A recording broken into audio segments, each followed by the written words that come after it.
Baiklah, selanjutnya adalah proses berbahasa. Berbahasa merupakan gabungan berurutan antara dua proses, yakni proses produktif dan proses reseptif. Proses produktif artinya proses yang berlangsung pada diri pembicara yang menghasilkan kode-kode bahasa yang bermakna dan berguna. Proses reseptif adalah proses yang berlangsung pada diri pendengar yang menerima kode-kode bahasa yang bermakna dan berguna yang disampaikan oleh pembicara melalui alat-alat artikulasi dan diterima melalui alat-alat pendengar.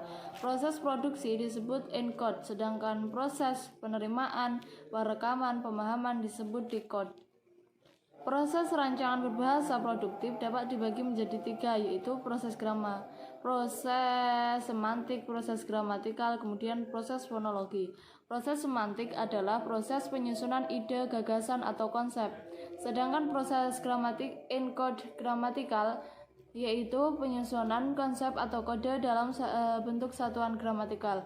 Kemudian encode fonologi yaitu penyusunan bunyi dari kode tersebut yang kemudian dilantarkan kepada lawan bicara dengan pemahaman.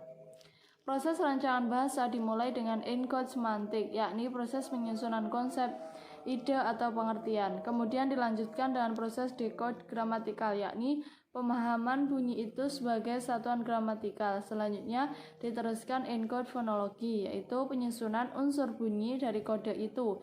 Proses encode ini terjadi pada otak pembicara. Proses decode dimulai dengan decode fonologi, yakni penerimaan unsur-unsur bunyi melalui telinga pendengar.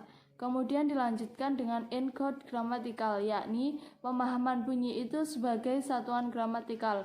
Lalu diakhiri dengan decode semantik, yakni pemahaman akan konsep-konsep atau ide-ide yang dibawa oleh kode tersebut. Proses decode ini terjadi pada otak pendengar. Dari proses encode dan decode menghasilkan